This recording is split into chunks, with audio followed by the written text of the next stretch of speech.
Сәлеметсіздер ме, құрметті әріптестер. Бүгінгі біздің коучинг тақырыбымыз сабаққа талдау және педагогикалық рефлексия мәдениетін қалыптастыру болып табылады. Бұның негізгі мақсаты қазіргі таңда мектеп мұғалімдерінің кәсіби дамуы көбінесе сыртқы курстар мен семинарларға тәуелді болып жатыр. Негізгі осы ай бойынша мен сараптама жүргізген кезде сабаққа талдауда ішкі бақылау нәтижесі мұғалімдердің 70% сабаққа сараптамалық талдау жасау қиналатынын көрсеткен. Сабақтан кейін жүйелі рефлексия немесе lesson study түрінде ортақ талқылау тек 25%-ға ғана жүргізіледі.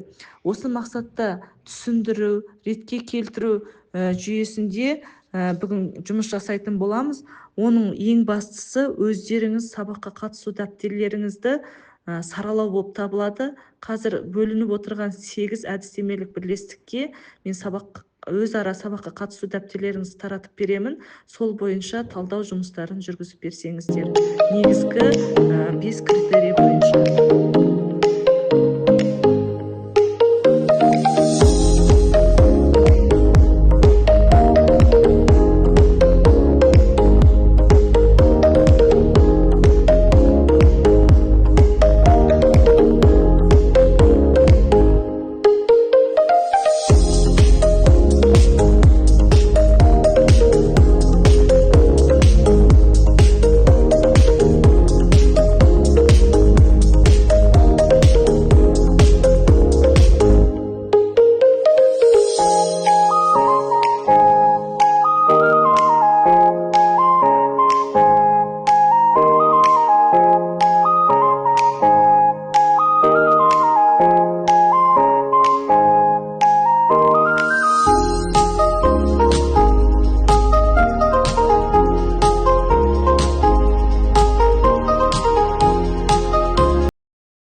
Әдістемелік бірлестігі.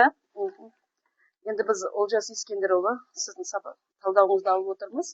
Талдау ұйымдастыру кезеңінен басталған, бірақ бізге ең ұнағаны барлық тапсырма қалай орындалды. Барысы жазылып отыр ғой. Қандай әдіс алынды, ол қалай орындалды, қалай үлгерім төмен оқушымен жүргізілген жұмыста барлығы жіктеп жазылған ғой. Тіпті мына сабақты біз көз алдымызға елестете алдық. Сол сабаққа қатысқан сияқты болып отырмыз ғой. Сабақтың мақсатына жеткендігі туралы жазылып, барлығы айтылған. Ал бізде кейбіреуіміз бар, КМЖ-дан көшіріп аламыз, КМЖ-дан көшіріп алғаны да бірден білді. Әр әдіс жіктеп жазылған. О жерде не оқушы жоқ, әйтеуір сабақтың барлығы жақсы жазылған. Рахмет сізге. Көркем эстетикалық әдістемелік бірлестігі. Мен Камшат Татидің сабағын қарап отырмын. Сапарғали Бағдат 9-шы сыныбында әдеби шығарма сюжетті композитордың талдауын көріп отырмын. Бұл жерде мақсаты жас маманның сабақ жоспарын және өткізу дағдыларын бақылау, кәсіби қолдану көрсету. Бұл жерде мұғалімнің теориялық білімі бар, арғарда ұсынысы сабақты мақсаты мен критерийлердің нақтылап, бір орынмен сәйкестендіріп, қадағалау дейді.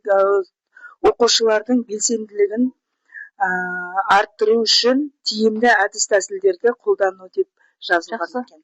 Жақсы. Құрметті әріптестер, мен Бибісара Қарабайқызының өзара сабаққа қатысу парағын алып отырмын. Бұл жерде жас маманның сабағына талдау жасаған, талдау өте жақсы, толық жазылған, ұсынысы да берілген, барын толығымен ашып жазған. Сізге ұнады? Өте жақсы жазған. Жақсы, рахмет. Келесі ағылшын әдістемелік бірлестігі. Динара Шыбекованың өзара сабаққа қатысу талдауы берілген екен.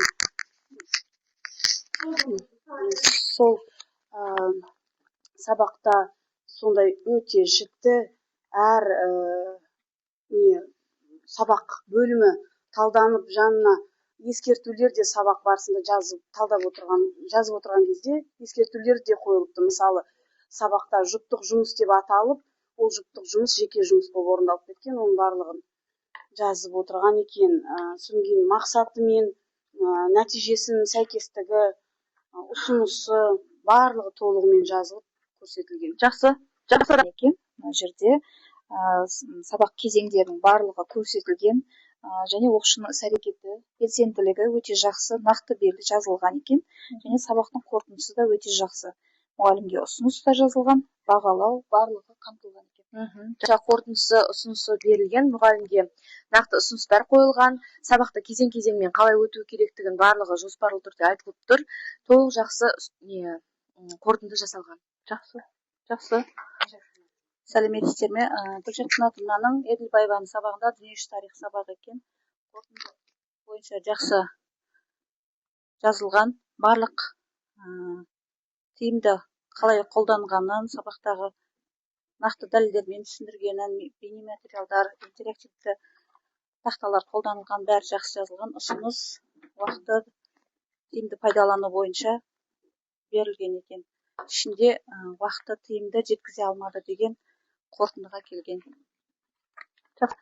Факторларды келтіріп жатырсыздар. Солай ғой, былай келгенде. Бізде ашық сабақтарда солай айтамыз ғой, жақсы өтті, топтық жұптық жұмыс болды, жалпылама толық жазылған деген.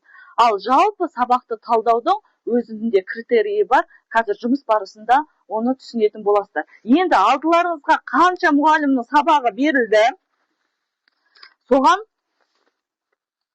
талдау жасайсыздар.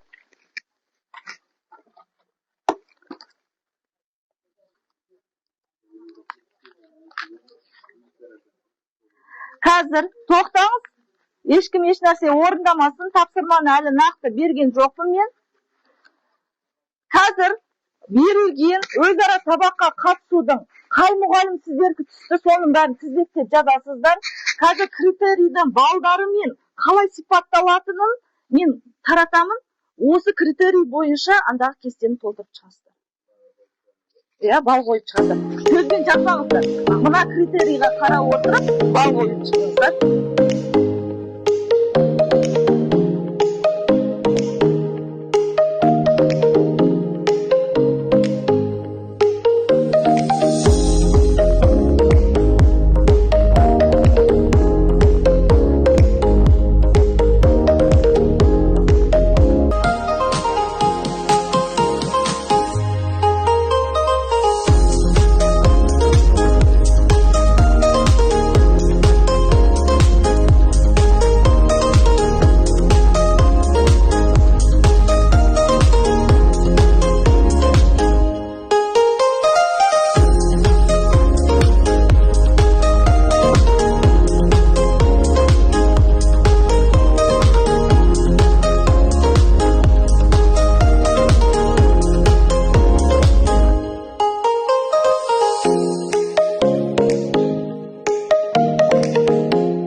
Бізге мысалы 6 өзара сабаққа қатысу түсті, соның 2-і жоғарғы ұпай алды, ол мұғалім мынау болды. Артық сөз айтпайсыздар, жарай ма?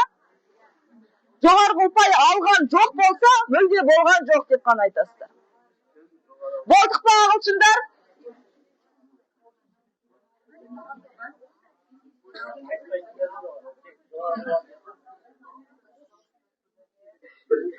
Ал жақсы әріптестер, енді қазіргі сабақтың қорытындысын саралау бойынша өздеріңіздің талдауларыңызды жасап кеттіңіздер.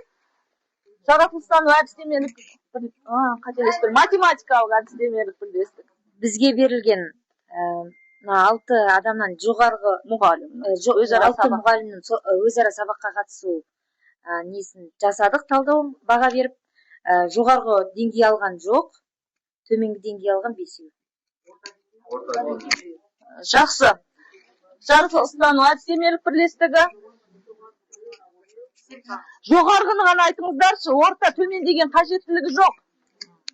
Қанша мұғалім берілді, жоғарғы ұпай алған? Бізге де 6 мұғалімнің сабақ талдау, сабаққа қатысу дәптерлері берілді. Мұғалімнің талдауына баға беру критериялары бойынша бізде ең жоғарғы бал алған біреу, аты жөнін айтамыз ба? Айтыңыз. Ақтамбетова Маржан 18 бал, және Мұналова Забира Қайрақовна 10 бал, ал қалған 4 ішінде жас мамандар бар екен. олардың орта деңгейі алған 4 мұғалім.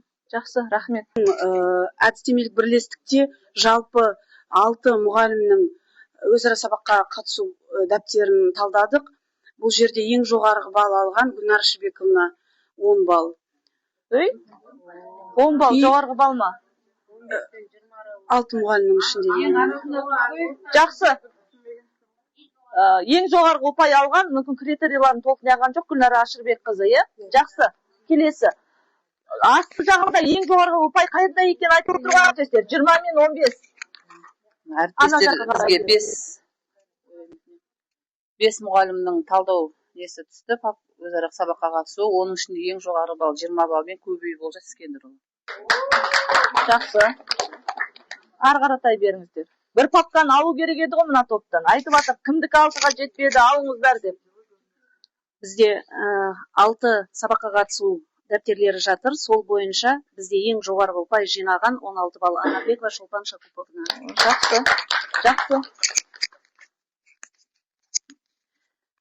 Бізге 6 дәптер беріліп отыр. Соның ішінде жоғарғы ұпай алып отырған Сегізбаева мен Жайнақова. Жақсы.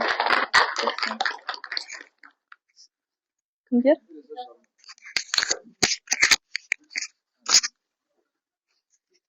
Бізге 7 дәптер беріліп отыр, өзара сабаққа қатысу дәптерлері. Оның ішінде орташа деңгейге жеткен Баженова Меруерт Сериковна 13 балл. Жақсы. Ой, байсымылды. Тарих. Бізге 6 мұғалімнің өзара папкасы берілген. Оның ішінде екеуі жоғары деңгейде Абдрахманова Гүлшат Кнатна и Мұқашева Нағима. Әріптестер, деңгейімізді өздеріңізде көріп тұрсыздар. Бойынша 100%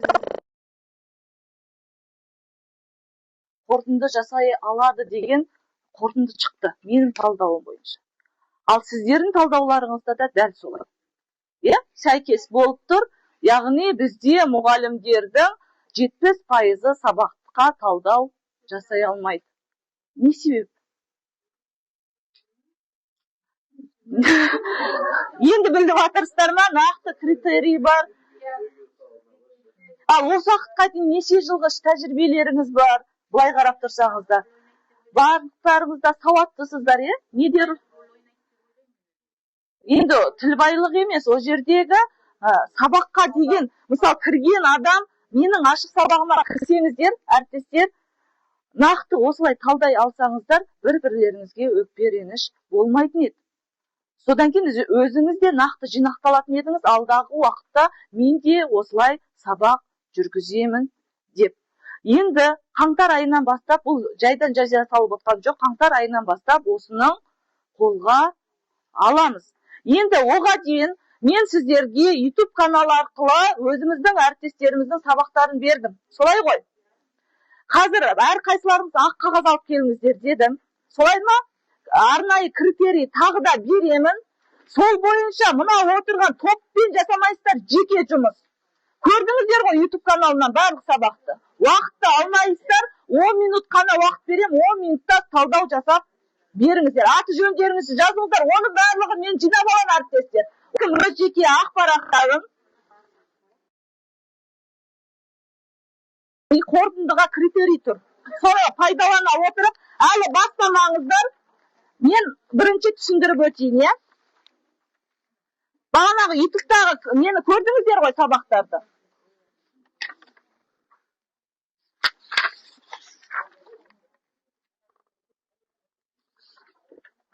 Сабаққа қатысу парағы тұр, талдау парағы тұр.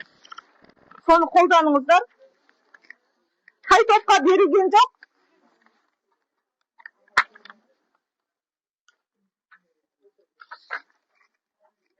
Мәңіздер. Орыс тілі. Арнайы үлгі жасалған. Бұл жерде енді үлгі ретінде ғана алып тұрық қой. 25-ші жалпы білім беретін мектеп мұғалімі Айтқұлова Гүлнұр Серікқызы, қазақ тілі пәні 6-шы Б сыныбы сөйлемнің түрлері. Бұл жерде қандай ақпараттар қорытындылған? бірінші жалпы ақпарат, екінші сабақтың мақсаты мен күтілетін нәтижелерін талдауы мұқият қарабаңыздар көздеріңіз жеткенше. Оқу мақсаты нақты қойылған, күтілетін нәтижелер сабақтың мазмұнына сай, бағалау критериялары анық көрсетілген, Блум таксономиясын түсіну, қолдану деңгейлері қамтылған. Үшінші сабақтың жалпы құрылымына. Бірінші ұйымдастыру кезеңі. Мұғалім жылы амандасып, оқушыларды психологиялық тұрғыда дайындады, сабақ мақсатын нақты түсіндірді, сыныптың дайындық деңгейі жақсы. Екінші, қызығушылық ояту. Өткен тақырыпты сұрақ жауап арқылы еске түсірді, мотивациялық мысалдар тиімді болды. Үшінші, негізгі бөлім. Жаңа материалды түсіндіру логикалық болды, саралау жүргізілді, қабілеті жоғарғы оқушыларға күрделі тапсырма берілді, АКТ қолданылды, презентация, интерактивті жаттығулар, топтық жұмыс белсенді өтті. Төртінші, қалыптастырушы бағалау бағдаршам әдісі арқылы ұйымдастырылды, екі оқушыда қиындық байқалып, мұғалім жеке қолдау көрсетті. Бесінші, қорытынды. Бүгін мен білдім рефлексиясы жүргізілді, күтілетін нәтижелерге толық қол жеткізілді. Оқушы белсенділігін талдау. Оқушылардың басым бөлігі белсенді қатысты, топтық жұмысқа 90% оқушы тартылды. Ерекше білімді қажет ететін оқушыға тапсырма жеңілдетіліп берілді, қасында қолдау ұйымдастырылды.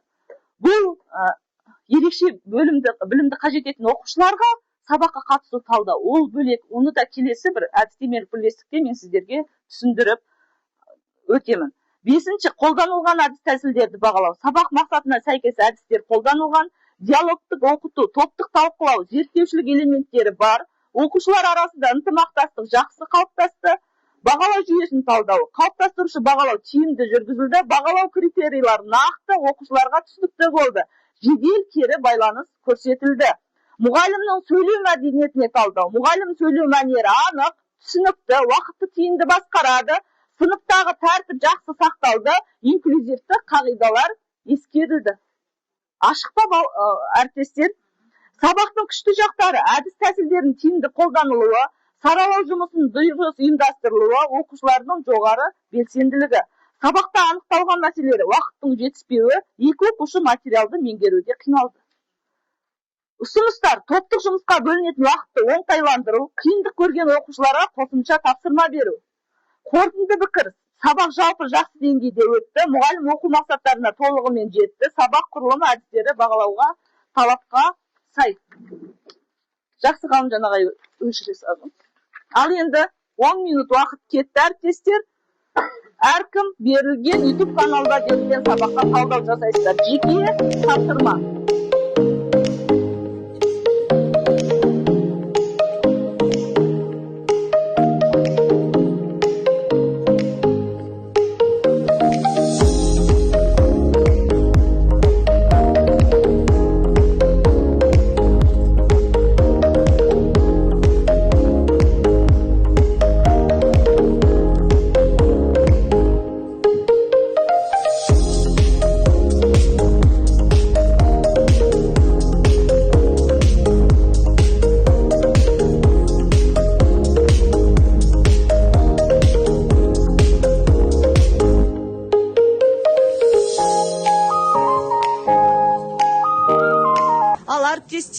Бағанан бері көрсетілген YouTube каналынан көріп отқан сабақтарыңызға талдау жұмысына қорытынды жасап кетсеңіздер.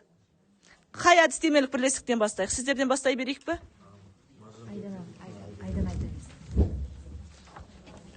Сәлеметсіздер ме? Бізге берілген Әлішер ағайдың YouTube каналынан сабағы. Мен оны панорамалық сабақ ретінде түсіндім. Айыпберген Әлішер ағайдың 6 сыныптармен өткен панорамалық сабағын көрдім. Сабақтың тақырыбы Қарақа мемлекеті болды. Мұғалім сабақтың мақсатымен таныстырылып, сабақ түсіндірілді. Түсіндірілгеннен кейін сұрақ жауап әдісі арқылы сұрақ қойылды.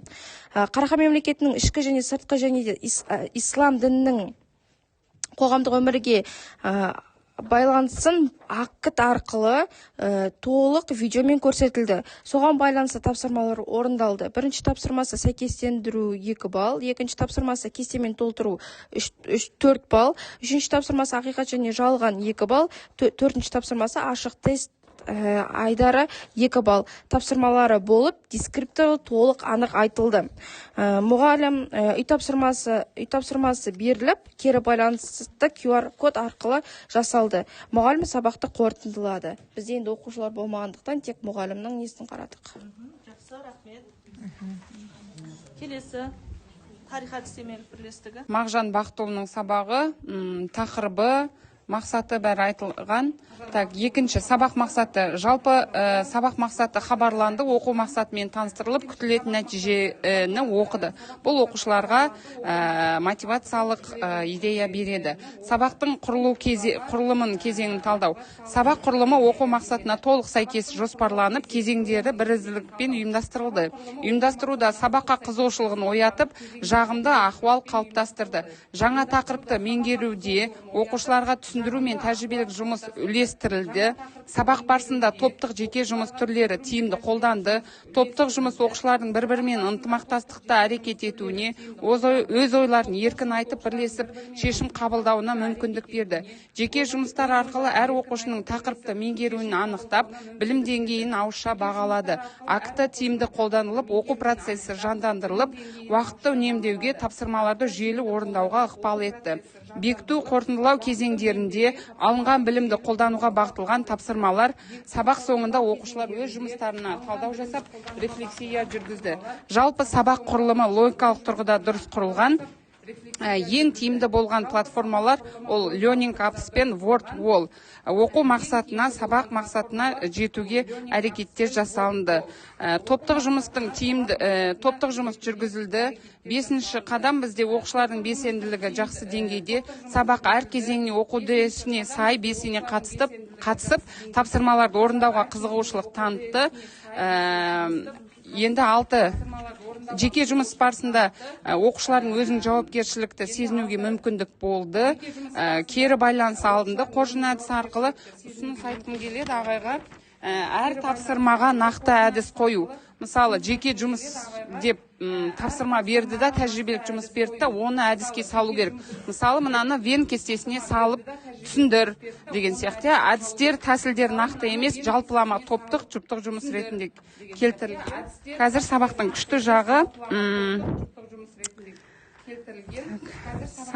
күшті жағы, ашық сабаққа әдістемелік есепке сай, аттестациялық материалдарға сай жасалынған.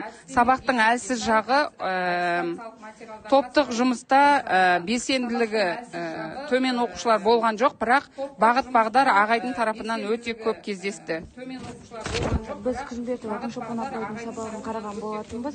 Бұл жерде сабақтың тақырыбы бүкіл әлемдік тартылыс заңы. Ұйымдастыру кезеңінде мұғалім сәлемдесті, түгелдеді және жағымды психологиялық ахуал қалыптастырды.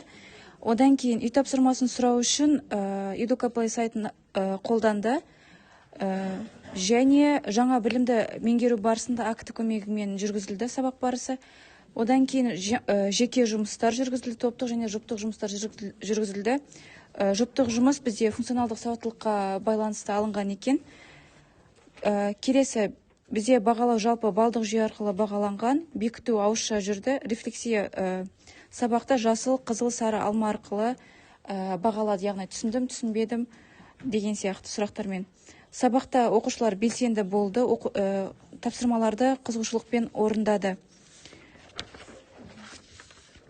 Сабақта келесі қорытынды, сабақтағы іс-әрекет, әдіс-тәсілдер оқушылардың белсенділігімен қажет ететін белсенділігін қанағаттандыруға бағытталған тапсырмалардың барлығы. Мұғалімнің өз белсенділігі оқушылар әрекетінен көрініс тапты. Түрлі жұмыс түрлері жеке, топтық, жұптық оқушының іс-әрекетін белсенді етті. Оқушылар оқу мақсаттарына сай білімді меңгерді, жиі қолданды, функционалдық сауаттылыққа байланысты тапсырмалар орындалды. Сөйтуде қажет ететін тұстар саралау көрінген жоқ. Ерекше білімді қажет ететін оқушымен жұмыс байқалмады, жалпылама тапсырмалар жүргізілді.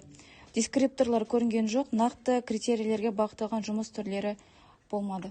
Біз Мира Қуанышбекқызының сабағына қатыстық. Сабақ 11-ші сыныбында өткізілді. Сабақ тақырыбы «Жди меня». яғни Константин Самоловтың шығармасы болды. Яғни сабақ құрылымы өте жақсы құрылған деп білеміз. Сабақ мақсаты нақты қойылды және оқушыларға түсінікті болды. Сабақ барысында оқыту әдістері, яғни жеке, топтық, жұптық жұмыстар тиімді қолданылды. Оқушылардың белсенділігі жоғары болды және қалыптастырушы бағалау уақытылы жүргізілді. Гүлшаттың атына көркем еңбек сабағы. Сабақ құрылымы жақсы. Сабақ ұйымдастыру кезеңінен басталды. Өткенді еске түсіру бойынша пицца әдісі қолданылды. Сұрақ жауап арқылы оқушылар сұраққа жауап берді. Содан кейін оқушылар топқа бөлінді. Қажетті алжапқыш арқылы, қызыл түс арқылы, қызыл көк түс арқылы топқа бөлінді. Жаңа сабақты түсіндіруде сабақтың мақсаты, тақырып айтылды. Одан кейін балалар сол топтық тапсырма арқылы жаңағы сабақты ашты, өздері айтып түсіндірді. Әр топ бутерброд жасау арқылы өз жұмыстарын қорғады. Ең бізге жаңа ұнағаны оқушылар қауіпсіздік ережесін қолданылған құралдар бойынша ережесін өздері айтып шықты. Содан кейін барып практикалық жұмыс жүргізілді. Әр топ жеке өздері бутерброд сусындар дайындады. Құрамын, жасалу жолдарын айтып, дәмін де татты. Содан кейін ең жақсы сабақтағы ең бір көрнекі тұсы ол әр оқушыға номинация берілді. Жеке марапат берілді оқушыларға. Содан кейін ең соңында осы сабақтың тақырыбына байланысты бутерброд әдісі арқылы балаларды бағалады. Сабақ өте жақсы деңгейде өтті, мақсатына жетті. Енді бізге ең күшті жағы оқушылар өте оқыпты, белсенді, тиянақты, жауапкершілікті сезіне біледі. Ашық жабық бутербродты, сусындарды өз беттерінше дайындай алатындығы, содан кейін ең ұнаған тұсы жаңа номинациялар берілгендігі. Өмірмен байланыстырылды, оқушылар алдағы уақытта өз беттерінше дайындай алады, тез орындалады, жасалынатын тағам ғой. Кез келген уақытта дайындай алады. Эстетикалық пәндер әдістемелік бірлестігіне Көбеев Искендір Олжасұлының 9-11 сыныптар дарынды оқушылар арасында үздіктер бәйгесі атты интеллектуалдық сабағы берілді. Міне осы Олжас ағайдың сабағы өте жоғары дәрежеде ұйымдастырылды, жарыс түрінде болды. Интеллектуалдық ойында бірнеше пән кіріктірілді, оқушылардың логикалық ойлауы дамыды, пәндер арасында байланыс көрініс тапты, оқушылардың танымдық және коммуникативтік дағдылары, көшбасшылық қасиеттері оң жолды болды. Іс-шара өзінің мақсатына жетті, мұғалімнің шеберлігі, жүргізушілік мәдениеттілігі өте жоғары, нәтижесі шығарылды, білімдері қорытыланды және ынталандыру мақсатында оқушыларға ақшалай сыйақы берілді және орындармен, мақтау қағаздарымен марапатталды. Бізге берілген сабақ геометрия пәні 8 сыныпта Ақтамбетова Маржан Мұратбековна. Аш сабағы, сабақтың тақырыбы төртбұрыштардың ауданы. Сабақ ұзақтығы 45 минут болды. Менің мақсатым сабаққа қатысудағы тиімді әдіс тәсілдерді меңгеру. Ұйымдастыруы, мұғалім оқушылармен сәлемдесіп, алдыңғы сабақта қайталады сұрақ жауап арқылы. Одан кейін қызығушылықты ояту мақсатында төртбұрыштар туралы ертегі арқылы сұрақтар қойды. Балалар сол арқылы алдыңғы білімдерін қорытындылады. Содан кейінгі бізге жаңа білімді меңгеру, яғни жаңа сабақты акт қолдану арқылы сабақты түсіндірді. Және сол бойынша топтық жұмыс жасады балалар. Үш түрлі фигура жасау берілді. Бірінші топ үшбұрыш, екінші топ параллелограмм, үшінші топ ромб жасады. Және де екінші тапсырма осы топтық жұмыс аудандарын тапты және сол туралы ақпарат берді. Осы аудан жаңағы фигуралар арқылы. Келесі сабақты бекіту мақсатында сұрақ жауап болды. Сабақта берілген сұрақтарға жауап берді балалар. Әртүрлі әдіс тәсілдер жаңа қолданылды. Содан кейін бұл тапсырмалардың барлығы оқушының функционалдық сауаттылығын арттыруда көрінді, және де мұғалім сабақ мақсатына жете алды, себебі барлық тапсырмалар осы мақсатқа сай болды. Сабақ құрылымы дұрыс құрылды, бірақ дескриптор дұрыс берілмеді. Топтық жеке жұмыстар жүргізілді. Жаңа сабақта акт қолданылды, және де жаңағыдай тапсырмалар сабаққа жаңа тақырыпқа сай берілді. Кері байланыс стикерлер арқылы болды. Жағымды, жағымсыз жақтарын сабақта балалар өздерінің ойларын айтып түсіндірді. Ұсыныс ретінде осындай сабақтарды жиі жүргізу және тәжірибесімен алмасса екен, бөліссе екен деген ұсыныс қана. Бізде 6 сынып тарих сабағы, Әлишер ағайдың сабағы болды. Тақырыбы Қарахан мемлекеті. Өткен күні 18 сәуір 25 жыл. Бұл жерде біз панорамалық сабақ көрдік. Оқушының әс-әрекеті көрінбеді, тек қана мұғалім өзі тақырыпты түсіндіріп шықты. Мұғалім сабақты басталған кезде оқушылармен амандасты. Сабақтың тақырыбы айтылды. Зерттеу сұрақ арқылы сабақтың мақсаты жеткізілді. Жаңа тақырыпты слайд арқылы түсіндірді. Керекті мәліметтің бәрі слайдта болды, көрінді. Оқушыларға толық түсінікті болды деген ойдамыз. Сұрақ қою арқылы, тест тапсырмасы арқылы тақырыпты оқушыларға меңгертті. Сәйкестендіру арқылы қорытынды жасатты. Кері байланыс және үй тапсырмасы слайдқа шығарылды және QR арқылы көрсетілді. Оқушы белсенділігін біз көре алмадық, ол өткені панорамалық сабақ болды. Сабақ мақсатына жетті деп ойлаймын. Және де біз біреудің сабақ беруіне әсер ете алатындығымыз көрінеді. Солай емес пе? Өз пікірімізді білдіре арқылы, өз ұсынысымызды айта арқылы әріптесіміздің арғаратай ілгерлеуіне, өзінің қателігін түзеуге, болмаса одан ары жұмысын жандандырып, басқа да іс тәжірибесімен әріптестеріне бөлісуге әкеп соғады. Бұл үлкен мәдениеттілік. Мен бағанада бас кезінде айттым, бұл біздің мектепте ғана проблема емес. Бұл аудан көлемінде де өзекті мәселе болып тұр. Себебі біз аудандық семинарларға да барып жүрсіздер. Аудандық семинарда өткізіп жүрміз. Өткен жолы бастауыштың семинарында әдіскері Майя Скаковна сен тұрып айт дегеннің өзінде де мұғалімдер айта алмай тұр. Жалпы ұнайды, жаман болған жоқ, жақсы деген баға берем деген мен ғана шектеледі. Осының алдын алу үшін үлкен жоба ұсынып отырмын. Lesson Lab сабаққа талдау және педагогикалық рефлексия мәдениетін қалыптастыру. Бұның сабаққа арғаратай білім сапасы мұғалімнің кәсіби дамуына байланысты сабаққа талдау сапаны арттыру құралы, рефлексия өзін өзі жетілдіру құралы. Сабаққа талдау мақсат пен нәтиже сәйкестігі, әдіс тәсілдердің тиімдігі, оқушы жетістігін бағалау. Сабаққа талдаудың мақсаты сабақ сапасын арттыру, мұғалім шеберлігін дамыту, оқу нәтижесін жақсарту. Сабаққа талдаудың түрлері: өзін-өзі талдау, мұғалім өзін-өзі талдай жасай алады, әріптестік талдау, әдістемелік талдау, әкімшілік бақылау. Келісесіздер ғой, оның барлығы бар. Бізде өзін-өзі талдау жоқ деп ойлаймын. Көбіне. Себебі айтты, өзім өткіздім, өзіме ұнайды деген дүние қалыптасқан. Педагогикалық рефлексия өз іс-әрекетіне сыни көзқарас, күшті және әлсіз тұстарды анықтау, кәсіби даму. Рефлексия мәдениетінің маңыздылығы: сабақ сапасы артады, мұғалім дамиды, оқушы қажеттілігі ескеріледі. Бағанағы арнайы ерекше білімді қажет ететін оқушылары бар сыныптарда сіз ерекше дайындықпен келуіңіз керек. Оған сол инклюзивті ортаны қалыптастыра алуыңыз керек. Бөлмеуіміз керек. Және де әр сабағымызда сауатты дайындалып келсек, әріптестер, біздің сабағымыз жақсартады, білім сапамыз өседі, арғаратай өзіміздің кәсіби шеберлігімізде өседі деген ойдамын.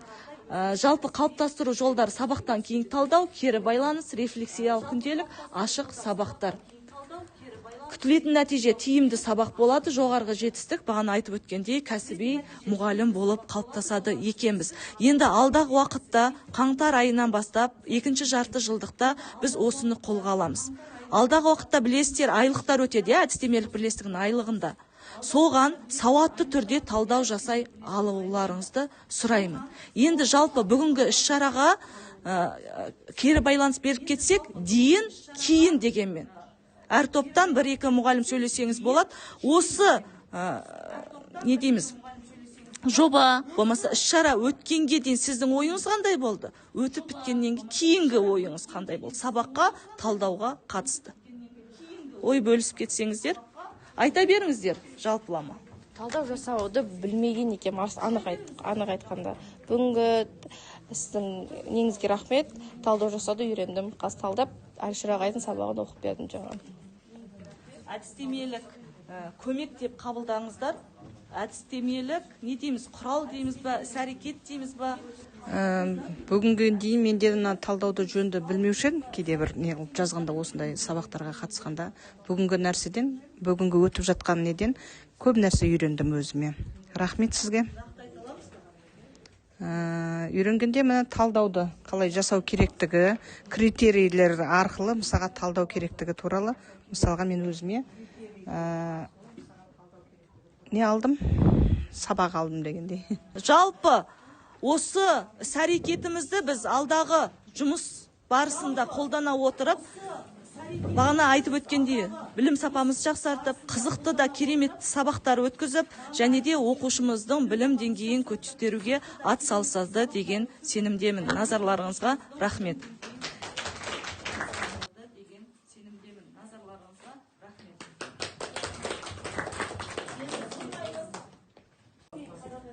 Бүгінгі әдістемелік бірлестіктер жиналысында біз өзара сабаққа қатысу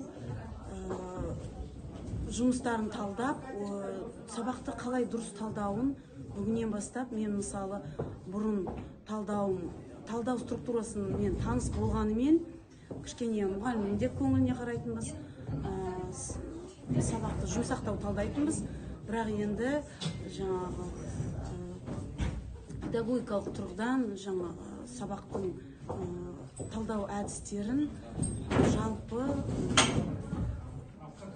формалды түрде қалай талдау керек екенін және мұғалімнің жүрегіне тимей білімді түрде талдау түрін үйрендік. Бүгінгі әдістемелік кеңесте көптеген керекті мәліметтер айтылды.